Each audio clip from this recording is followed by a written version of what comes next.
ng bawat barangay. Una, palakpakan natin ang ating mga kapitan na nandun sa dulo doon. At ang ating mga contestant na nandun ngayon.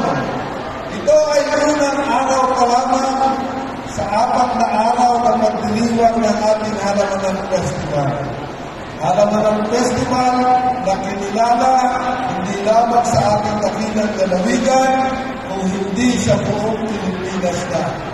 So marami ang naging tagumpay ng Halamanan Festival.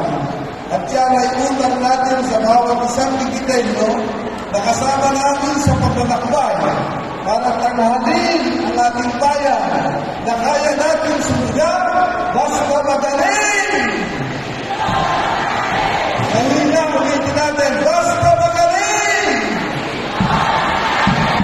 Sa inyong lahat na magagaling, hindi ko na isa-isahin, especially ang ating mga board of judges, sa ating mga kasama na namin ito.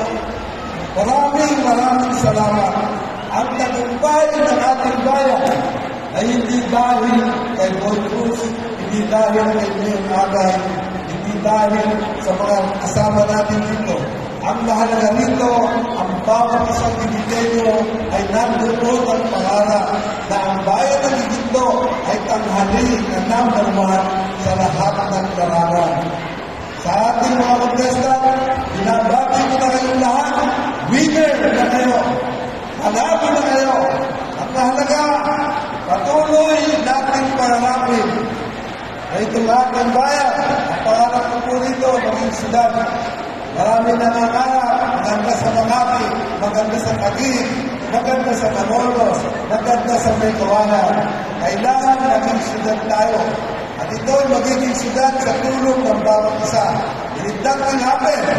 Pero gusto ko munang i-recognize muna si Vice Mayor, palakpakan muna natin, Vice Mayor Banjo.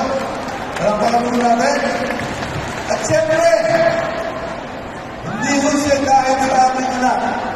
Kahit sa ano ako makarating, minsan ang sinasabi. Tama ang sabi mo, Tomboy. Mas magaling ang anak ko sa iyo. Palakpakan natin si Mayor Agay.